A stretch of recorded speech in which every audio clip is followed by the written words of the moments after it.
जीतू पटवारी पर BJP target कर रही है और चुनाव से पहले दिग्गजों को अकेला करने की एक बड़ी रणनीति बनाई गई है। जीतू पटवारी के कई नजदीकियों पर बीजेपी फोकस बनाए हुए है। बीजेपी में पटवारी क्षेत्र के तमाम कार्यकर्ता शामिल हो सकते हैं, खबर आ रही है।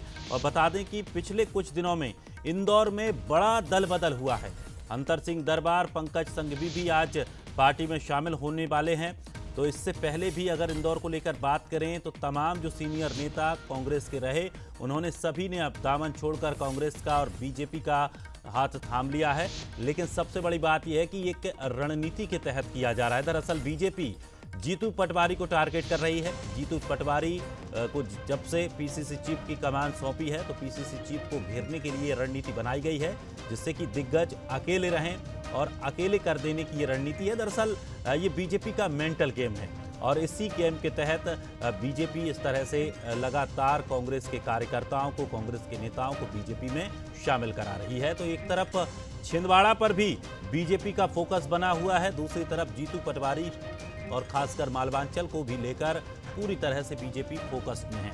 चलिए, हमारे साथ एग्जीक्यूटिव एडिटर मनोज सैनी जी हमारे साथ जुड़ गए हैं। मनोज जी, किस तरह से देखा जाए जो एक आज के समय में खास करके मालवा को लेकर, इंदौर को लेकर देखा जा रहा है कि आए दिन एक या 2 दिन छोड़कर जो सीनियर दिग्गज कांग्रेसी हैं वो बीजेपी में आ रहे हैं। क्या ये बीजेपी मेंटल गेम खेल रही है? किस तरह से इस रणनीति को देखा जाए? देखिए, भारतीय जनता पार्टी तो मेंटल गेम बीजेपी का होता ही है और बीजेपी एक नहीं कई मोर्चों पर काम करती है। मकसद वही होता है कि चुनाव का जो टारगेट तय किया है उस टारगेट तक हम पहुंचे। उसमें जनता का सहयोग भी होता है, सरकार के कामों का जिक्र भी होता है, मोदी की गारंटी भी होती है।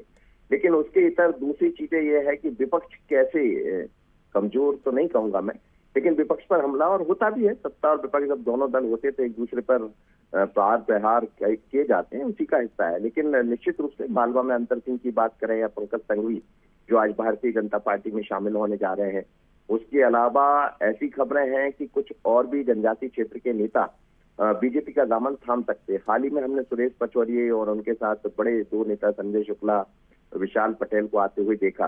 तो ये जीतू पटवारी को तो कमजोर करेगा ही, क्योंकि वो पीसीसी चीफ है। और इस बीच में हम देखते थे कमलनाथ, दिग्विजय सिंह, जब इस तरह के लीडर रहते हैं तो वो अलग तरह से मैनेज कर लेते हैं। लेकिन जीतू पटवारी के हाथ में जिम्मा है। पार्टी के भीतर से भी ये खबरें आती है कि सब कुछ ठीक नहीं चल रहा, और जब पार्टी के भीतर ही ठीक नहीं होगा तो उसका लाभ भारतीय जनता पार्टी लेना भी चाहेगी। एक तरह से लाइन लगी हुई है कांग्रेस छोड़कर बीजेपी में आने वालों की, क्योंकि वहां कुछ उनको अभी दिखाई नहीं देता। हालांकि कांग्रेस ने अभी 10 सीटें घोषित की है, 19 सीटें घोषित करना बाकी है। तो इसलिए तमाम तरह की चीजें पार्टी के भीतर दिखाई दे रही है।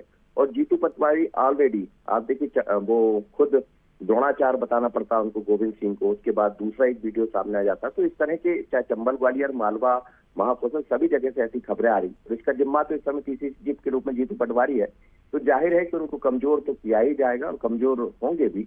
दोनों दलों की अपनी रणनीति है, पर मानकर चलिए कि जीतू पटवारी के सामने कई सारी मुश्किलें हैं, चुनाव भी लड़ना है और ऐसे में पार्टी छोड़कर लोग जा रहे हैं, तो ये बड़ी चुनौती भी है। चलिए, शुक्रिया मनोज जी जानकारी के लिए।